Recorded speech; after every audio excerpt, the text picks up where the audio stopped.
Hi friends, welcome on my YouTube channel Ashish search solution. Friend, जैसे कि आप जानते हैं आज हमारी सीरीज चल रही है बोर्ड 2023-24 को लेके एग्जाम मैग्नीफिकेशन क्वेश्चंस।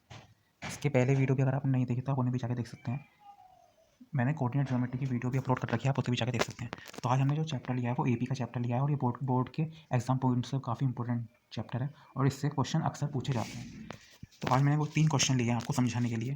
ठीक है फ्रेंड, मैथड तो क्वेश्चन का सेम रहता है। ठीक है फ्रेंड, तो मैंने कुछ क्वेश्चंस लिए हैं जिससे जो एग्जाम के पॉइंट ऑफ व्यू से भी इंपॉर्टेंट है। अगर इस टाइप के क्वेश्चन आए तो आप उन्हें जरूर सही करके आए एग्जाम में, मैं उम्मीद करता हूँ। ठीक है, तो मैं इन क्वेश्चंस को एक्सप्लेन करता हूँ वन बाय वन। ठीक है, और यदि आप चैनल पर नए आते हैं, ये न्यू चैनल बनाया है, आपके मोटिवेशन बहुत होता है। और वीडियो अच्छी लगी तो चैनल को सब्सक्राइब करना ना भूलें। ठीक है फ्रेंड, तो स्टार्ट करते हैं। तो पहले क्वेश्चन में क्या किया था, nth term of the AP, nth term हमें एपी की बतानी है। तो क्या दे रखिए a,3,5a इस, तो मैं इसके सॉल्यूशन पे आता हूँ। और मैं इसके पहले वाले क्वेश्चन के सॉल्यूशन की बात करूँ, तो अगर एपी क्या होती है, एपी उसे कहते हैं जिसमें कॉमन डिफरेंस सेम होता है। यानी जो कॉमन डिफरेंस होता है डी, अगर वो सेम आ जाए उसको हम एपी कहते हैं। ये मैंने ब्रीफ में आपको बता दिया। ठीक है फ्रेंड, तो यहाँ पर जैसे कि हमें जो एपी दी गई है वो क्या दी गई है, a3a5a। हालांकि हमें कोई चेक करने की जरूरत नहीं है क्योंकि हमसे nth टर्म पूछे कि nth टर्म हमें निकालनी है, ऐसा कोई हमें चेक करने की जरूरत नहीं है कि एपी में है या नहीं है। लेकिन हम सीधा क्या करते हैं, इसका कॉमन डिफरेंस निकाल लेते हैं। ठीक है फ्रेंड, कॉमन डिफरेंस तो निकालना पड़ेगा ही। ठीक है, तो कॉमन डिफरेंस डी अगर मैं निकालूँ 3a minus a is equal to 2a, और यदि हम नेक्स्ट टर्म भी चेक करें 5a माइनस 3a तब भी 2a आएगा, तो ये तो 100% है कि एपी में है। ठीक है, तो इसकी nth टर्म निकालिए। तो nth टर्म का फॉर्मूला क्या होता है, a plus n minus 1 into T for nth term. nth term के लिए ये फॉर्मूला होता है, ये मैंने लिख दिया है तो क्वेश्चन के अकॉर्डिंग।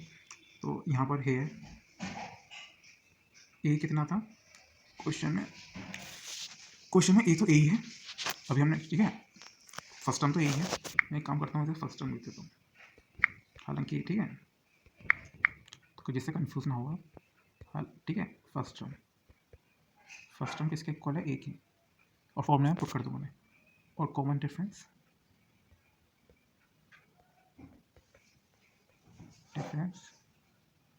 किसके है, 2a।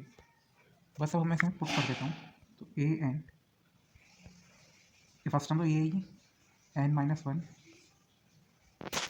इंटू टी, टी कितना है 2a।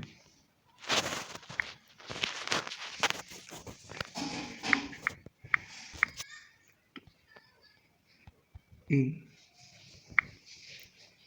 2a n minus 2a। ठीक है, तो यहाँ से क्या हो जाएगा, मैं इन दो को और करूँ सोल्व, तो 2an minus a minus 2a, तो a माइनस 2 क्या हो जाएगा, माइनस का ही हो जाएगा। माइनस का 2a है और प्लस का a है, तो माइनस का a आएगा। ठीक है, और यहाँ से अगर मैं कॉमन लूँ तो यहाँ से कॉमन a आ जाएगा। तो 2n माइनस 1 ब्रैकेट a, इसका nth टर्म आ जाएगी। तो इसकी nth टर्म क्या है friend, 2n minus 1 bracket a। तो ये इसका आंसर हो जाएगा किसका, पहले वाले क्वेश्चन। ठीक है फ्रेंड, तो पहला क्वेश्चन यहाँ पे फिनिश होता है। सेकंड क्वेश्चन पूछा गया what is the common difference हो, यानी हमें डिफाइन करना है कॉमन डिफरेंस। पहले क्वेश्चन में nth टर्म निकालनी थी, इसमें है what is the common difference on AP in which. Friend ये मैं आपको बता दूँ कि ठीक है फ्रेंड, ये है ए के नीचे बेस में 18 और ये है A40। ठीक है, बोले ठीक है, लिखते समय हो जाता है ये। ठीक है फ्रेंड, A18 मैंने लिख दिया है वैसे, लेकिन मैं आपको क्वेश्चन कराते समय बताऊंगा मैंने। ठीक है फ्रेंड, तो ये ए के नीचे बेस में 18 है, माइनस ए के नीचे बेस में 14 है। ठीक है फ्रेंड, तो ये मुझे आपको बताना था बस। अब मैं इसे सॉल्व करता हूँ। तो क्वेश्चन में गिवन क्या करता रहा है, A18 A40 इक्वल टू किसका है, 32। ये तो हमें गिवन कर रहा है और इसी गिवन से ही हमें क्या निकालना है, डी की वैल्यू निकालनी है। जैसे कि हम जानते हैं ए की nth टर्म का जो फॉर्मूला होता है वो ये होता है। तो यहाँ से अगर मैं A18 की अगर मैं वैल्यू देखूँ,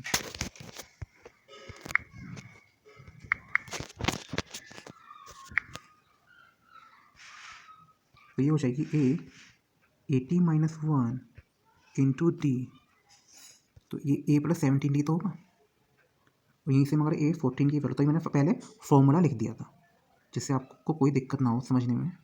तो ये कितना हो जाएगा फ्रेंड, A14 को A+13D। हालांकि इसका एक शॉर्ट ट्रिक भी रहती है, और 8 हो या 8 तो 8+17D हो जाएगा, A14 हो A+13D हो जाएगा, मतलब एक लेस कर देते हैं, कम कर देते हैं। तो मान लो A25 निकालनी है तो A+25 24D हो जाएगा। ठीक है, तो अकॉर्डिंग टू क्वेश्चन क्या हो जाएगा, अब 818 की जगह क्या हो जाएगा, A+17D, ये तो हमें क्वेश्चन में दिया है, फिर माइनस, फिर मैं लिखूँगा A+13D। ठीक है, और ये मतलब जो क्वेश्चन में दिया था ना, क्वेश्चन में क्या था, A18 माइनस A14 इसी को 32। तो अब 818 तो हम लिखेंगे नहीं, 818 को हम जैसे हमें ओपन करके लिखेंगे, ठीक है, A+17D। तो यहाँ से क्या हो जाएगा, A+17D माइनस ए, मैंने ब्रैकेट की मल्टीप्लाई, मतलब माइनस की मल्टीप्लाई ब्रैकेट के अंदर कर दी, ए से कैंसिल हो गया, और ये 32। तो ये 17D में से अगर 14D किया, 17D में से आई थिंक नहीं 13 होगा, ये 14 थी ना, तो हाँ ये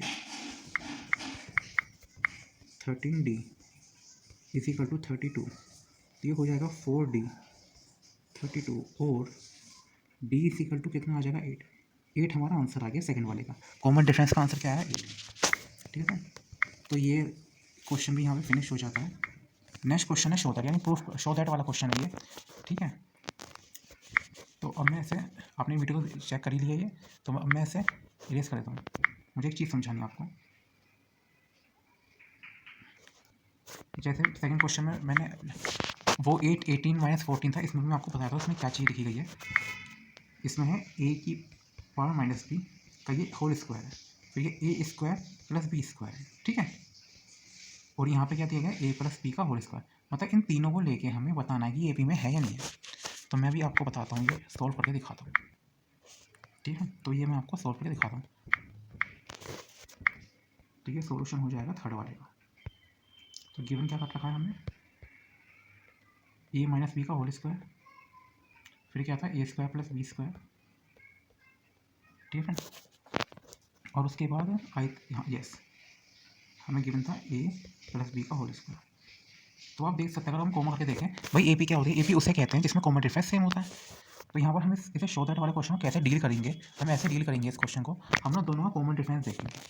ठीक है, अब मान लो मैं फर्स्ट T1 निकालूंगा, तो मुझे सेकेंड टर्म से ना, सेकेंड टर्म, ठीक है,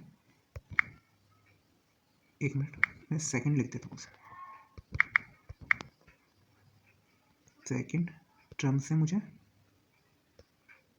फर्स्ट टर्म सबट्रैक्ट करनी होगी, तभी तो मेरा D1 आएगा। अब सेकेंड टर्म क्या दी गई थी भाई, सेकेंड टर्म तो a square plus B square ही मैं लिखा, इससे मैं क्या माइनस करने वाला हूँ, a माइनस बी का होल स्क्वायर। ठीक है, तो यहाँ से ये हो जाएगा a square plus B square minus a square plus B square minus 2ab। ठीक है, तो यहाँ से ये हो जाएगा a स्क्वायर, अब मैं माइनस की मल्टीप्लाई ब्रैकेट के अंदर करने वाला हूँ, a square minus b square plus का 2ab। ठीक है, ये कैंसिल हुआ, a square plus minus cancel हुआ, ये कैंसिल हुआ, ये कैंसिल हुआ। ठीक है, तो यहाँ पे क्या बच गया, यहाँ पे बच गया D1 की वैल्यू क्या है 2ab, D1 की वैल्यू क्या है 2ab। अब इसी तरीके से सिमिलरली हम D2 फाइंड करेंगे। ठीक है, वैसे मैंने सिमिलरली लिख दिया है। ठीक है, लेकिन चलो तब भी मैं इसे आपको पूरा सॉल्व करके दिखाता हूँ। तो a प्लस बी का होल स्क्वायर, फिर सेकेंड यहाँ पर, चलो मैं इसका ये भी लिख देती हूँ, मैं यहाँ लिख देता हूँ। D2 कैसे निकालेंगे, third term minus second term, ये तरीका है निकालने का। तो D2 की वैल्यू क्या आ जाएगी, क्या था a माइनस बी का होल स्क्वायर, थर्ड टर्म थी नहीं, थर्ड टर्म थी a प्लस बी, फिर minus a square plus B square. तो D2 आ जाएगा a square plus B square plus 2ab minus a square, minus की मल्टीप्लाई ब्रैकेट के अंदर कर दूंगा तो ये दोनों नेगेटिव हो जाएंगे।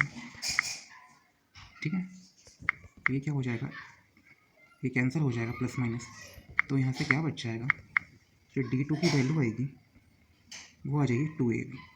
तो यहाँ से हमें एक चीज़ पता चल गई, बिकॉज अगर हम देखें D1 हर कॉमन डिफरेंस सेम आ जाए किसी AP का तो वो इसमें हो जाता है, वो AP में हो जाता है। यहाँ पर D1 की वैल्यू 2AB आई है और D2 की वैल्यू भी 2AB आई है। तो 10 यहाँ पर क्या हो जाएगा, क्या था, A minus B A² plus B² और थर्ड टर्म थी ये A प्लस बी का whole square are in NA। ठीक है, ये AP में है। और AP में है इसका रीज़न कैसे पता चला, क्योंकि मैंने चेक करके देखा D1 और D2 दोनों सेम आ रहे हैं, D1 और D2 मेरे दोनों सेम आ रहे हैं, 2AB आ रहे हैं। तो इससे पता चल जाता है कि ये जो है हमें जो दी गई थी ये प्रोग्रेशन, ठीक है, ये प्रोग्रेशन किस में है, AP में है। ठीक है, AP में ये प्रोग्रेशन है कि, तो इसी से प्रूव होता है। ये शो दैट वाला क्वेश्चन है, थर्ड वाला क्वेश्चन ये भी यहाँ पे फिनिश हो जाता है, ये थर्ड वाला क्वेश्चन भी यहाँ फिनिश हो जाता है।